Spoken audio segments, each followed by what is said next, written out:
Hi, my name is Darren, and I love discussing African affairs on the African continent. Now, over the weekend, I received some of the comments on the work that I put out when I'm talking about African affairs. Someone told me to talk about Venezuela, and I declined because I felt like, why should I talk about Venezuela? It's not an African continent. I discuss only African affairs.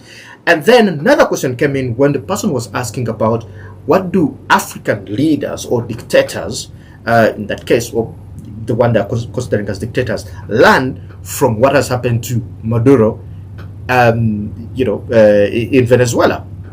I said, well, that could be quite a very interesting question for many reasons.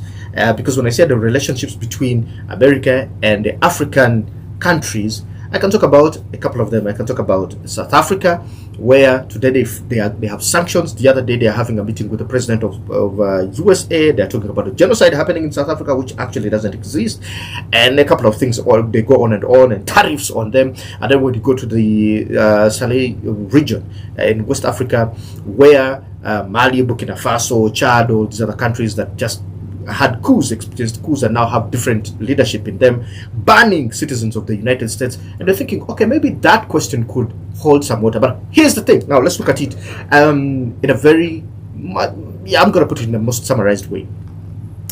Now, Ghana is the first African country, probably the second African country after South Africa, to come out and say what just happened in Venezuela is wrong, because it breaks the international laws.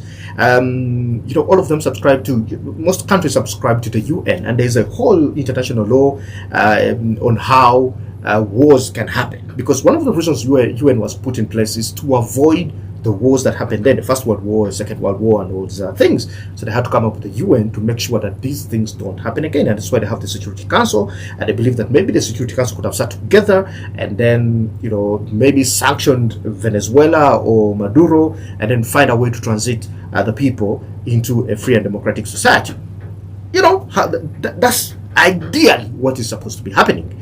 But what happened was that USA was just went into Venezuela. Of course, they always won. They were warning a couple of times and say, Maduro, you have a 50 million bounty on your head, and then there's sanctions, no selling oil outside Venezuela, and so on and so forth. Of course, there's more to what exactly is happening in Venezuela. Some people speculate it's oil. Some people speculate that it might be following the indictment on Maduro, is that he actually supports drugs, and he sells drugs in the United States. And that conversation, I would like to have it. Sorry about this, but I would like to have that conversation in a more detailed way. Maybe with some other person on a different platform, because not here, but I know what exactly it could be. Maybe I'll touch it here and there. Now, when you come to the African countries, South Africa came out and said they don't support what happened. Ghana put out a statement yesterday saying they are following the developments that are happening in Venezuela, and first of all, they don't support what USA did to Venezuela. So South Africa and Ghana one side, but there's one guy, an interesting guy, who's in support of what United States actually did. That is Somaliland. We know where we're going, because Somaliland recently had just been recognized by Israel, as a sovereign country. They even have their own agreements on how they're going to operate together. The relationships, how the relationships are going to happen. And the biggest speculation, including myself, that I have is that United States soon will recognize Somaliland. And there were some hints here and there, because the representative of United States in the UN actually kind of hinted about it, but didn't say, we recognize Somaliland, but they feel like Somaliland deserves to be, they deserve to attain their freedom and independence. That's their feel, but they don't have a conclusive position on where it falls. But you can tell. Somaliland government puts out a statement saying they fully support what United States did, and they wish for the people of Venezuela to have the freedom. Now you see three countries here in the mix who are already jumping onto the subject here. But here's the thing. What lesson do I think that African leaders learn from what just happened to Maduro? Here's the thing. What does Venezuela have? Venezuela has the thickest oil, type of crude oil in the world, but also it has it in plenty, in 300 billion plus barrels of oil and and other minerals, of course, they have. And you can see where Trump has been positioning his statements from. He keeps saying, we are going to run the country, number one, but also number two, that oil is ours. He claims that the oil in Venezuela is actually that of United States. Of course, it goes back way back in history where, Venezuela discovers oil. They didn't have the technology to get that oil out and also process it. Then American companies come in, put refineries and also maybe pick it out, go and use it for other things, sell it, and then they give Venezuela a certain percentage of it. Time comes when another president called Chavez comes in, and then he nationalizes all these other companies. It means that the United States companies lost out on maybe the investment and also money that they had put it into Venezuela to make sure that they extract oil and process it and also sell it. That is why United States actually comes out and says that oil is ours, because of the money, the investments that they put in. But also United States is also producing more oil than it had ever produced as a country. Why am I going to United States? Let's come back to Africa. Now, African leaders should understand that America's position is America's position against yours. That's simple as it.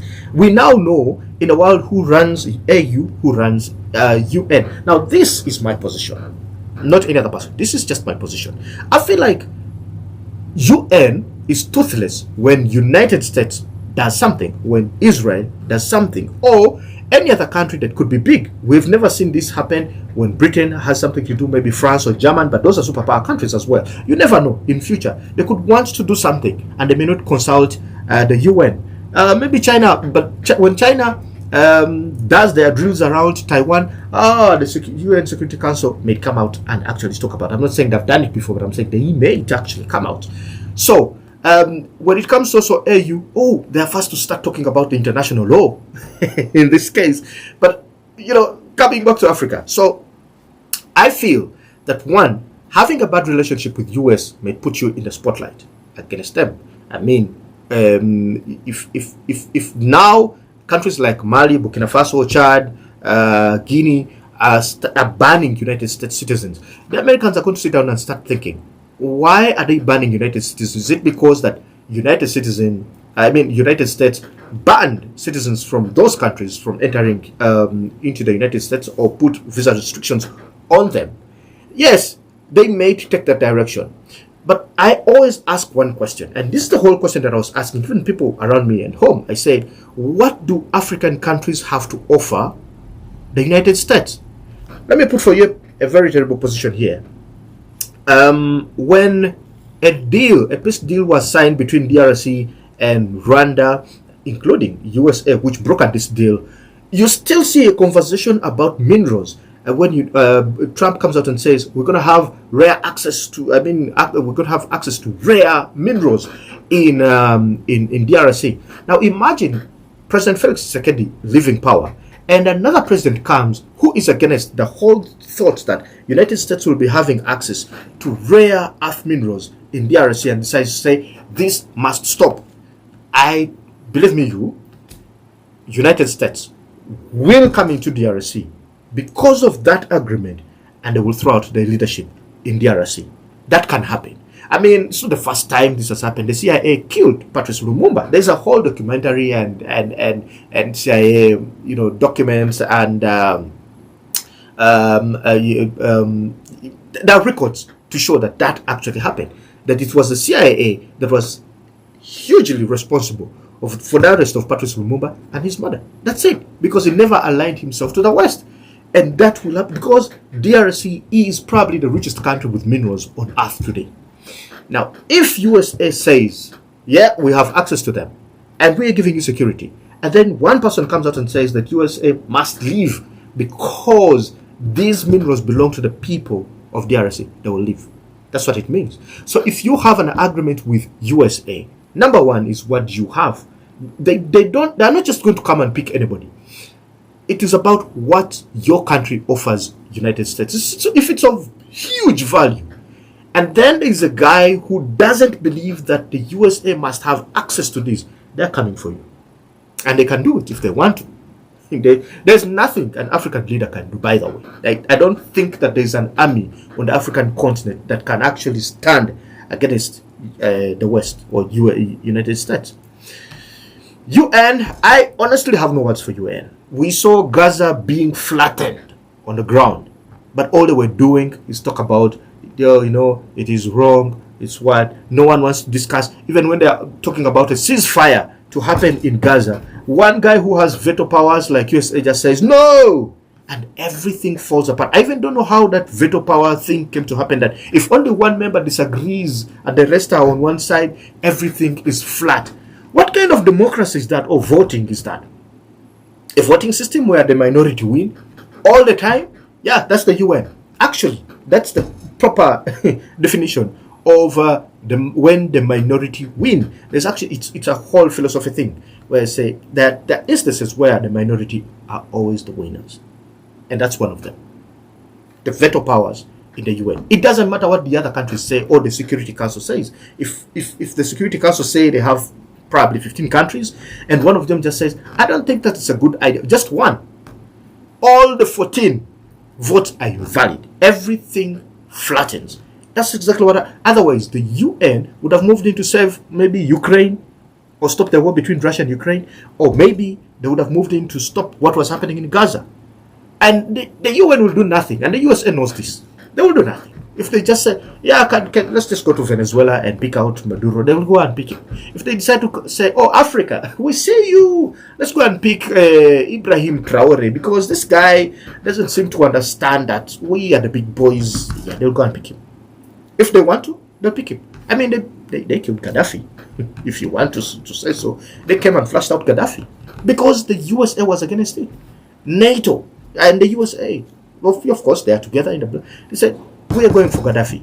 He must leave power, and he left power. They changed the regime in Ukraine. They actually also changed the regime in Iran in the 1950s. That's who USA is. And what does the UN do? Yeah, man, probably just flip papers and cover that on the side. So it's very possible that if the Americans wanted an African president to leave power, they will do it. And there's nothing any African country will do. To be very honest and sorry, it's a fact. President Yoweri Museveni himself talks about when NATO had put a no-fly zone in Libya, and the president of Libya was going down. African countries, 5 African countries, President Yoweri Museveni was not on that, but he had a representative on the plane, and they wanted to get into Libya to have negotiations with Gaddafi and the people or the protesters at the time, and say, look, can we have a diplomatic conversation where we see if Gaddafi is to leave, so he leaves in not a very terrible way, but the most important thing is to bring calm to Libya.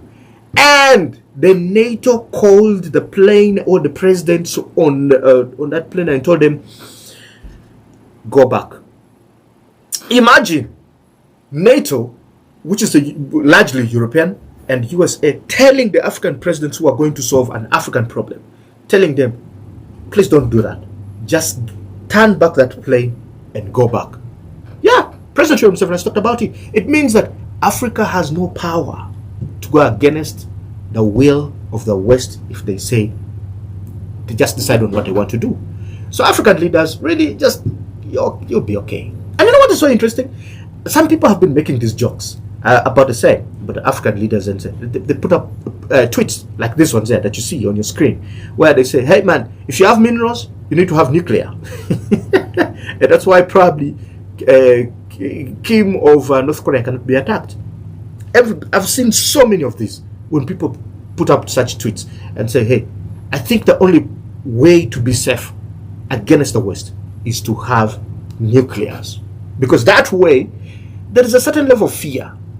They don't know what you may do.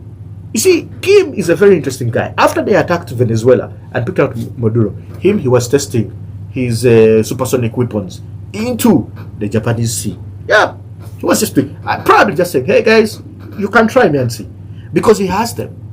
And it's a very difficult country to know what exactly happens in it, because they don't allow foreigners to enter into it. It's just difficult to get access into it. So you can be fearful because the guy may press anything and then things go in a very different way that you don't expect. So, African leaders, to be very honest, you just have to bend low, and what the masters say is what you'll do. These statements that we're putting out as countries, individuals condemning the actions of the United States against Venezuela, they're just statements. But we know that you cannot go against the United States, especially if you have something very valuable for them. They will come for you. That's what I believe. But anyway, my name is Darren Bartlett, and your questions, I hope, have been answered. And there's just too much a lot of geopolitics around this, but that's the best that I can give you for you to understand that it's actually impossible for an African country that has something to offer to resist the West, because if they want it, they will get it. Imagine a president standing there and says, we are running that country. Yes, we are running that country of their affairs until they get a proper transition of political office. Can you imagine that? I'll see you in the next one.